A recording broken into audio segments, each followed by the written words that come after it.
Students, तो आज हम भवानी प्रसाद मिश्र की कविता करेंगे घर की याद। तो इसमें क्या बताया गया है, भवानी प्रसाद मिश्र हिंदी साहित्य के कवियों में अपना विशिष्ट स्थान रखते हैं।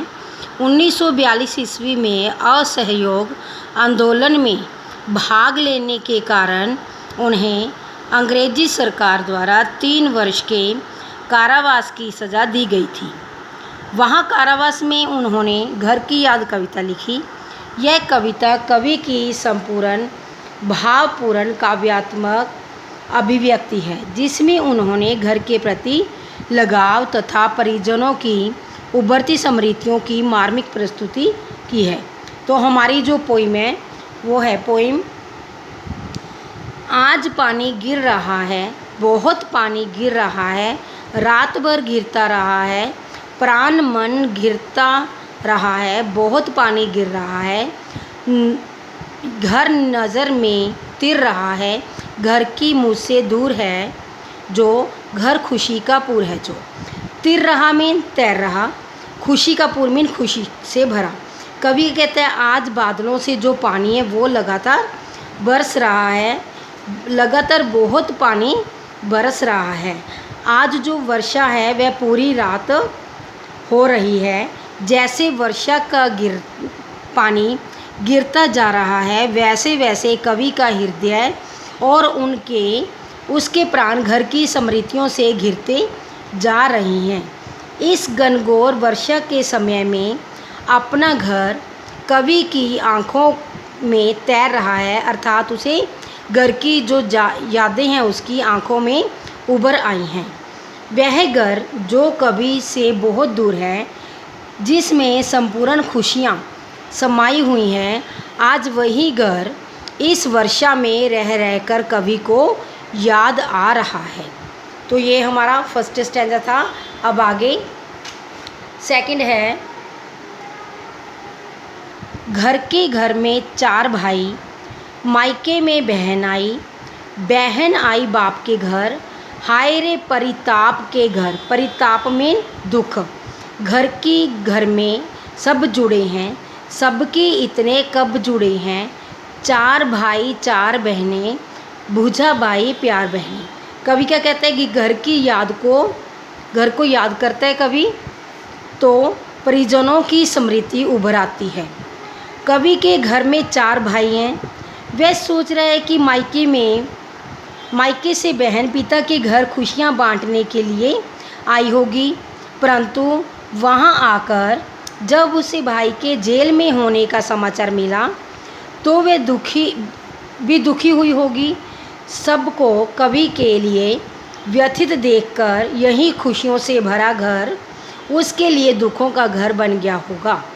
कवि कहते हैं कि घर में सब इकट्ठे हुए होंगे। ऐसे अवसर पर बहुत कम आते हैं जब सभी इकट्ठे हो पाते हैं। 4 बहनें और 4 भाई सभी मिलकर बैठे होंगे। भाई रक्षा करने वाली भुजाओं के समान है, जो बहनें उन भुजाओं पर बंधे प्यार की भांति है। कवि को अपने भाइयों और बहन का प्रेम याद आ रहा है, जिससे वो क्या हो रहा है, दुखी हो रहा है। आगे है, और माँ बिन पड़ी मेरी, बिन पड़ी मीन माँ जो है अनपढ़ है, दुख में वह गड़ी मेरी, माँ की जिसकी गोद में सिर रख लिया तो दुख नहीं फिर, माँ की जिसकी स्नेह धारा का यहाँ तक भी पसारा, उसे लिखना नहीं आता जो कि उसका पुत्र पाता। तो इसमें कवि क्या कहता है कि जो कहता है मेरी माँ क्या अनपढ़ है, उसे पढ़ना लिखना नहीं आता, ऐसा लगता है उसे दुखों ने ही बनाया है, जीवन में बहुत अधिक दुख पाए हैं। अपनी माँ को याद करता हुआ कवि कह उठता है कि उसकी गोद में सिर रखकर उसे दुखों का कोई आभास ही नहीं होता था।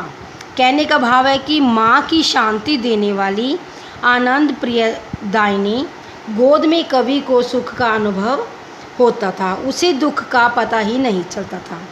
कवि का मानना है कि माँ की प्रेम की धारा इतनी विस्तृत है कि वह इस कारावास तक फैली हुई है, अर्थात माँ दूर होते हुए भी अपने हृदय से उसे आशीर्वाद देती हुई स्नेह लुटाती रहती है। कवि कहता है कि माँ अनपढ़ है, उसे लिखना नहीं आता, इसी कारण माँ का पत्र उसे प्राप्त नहीं हो पाता। आगे है,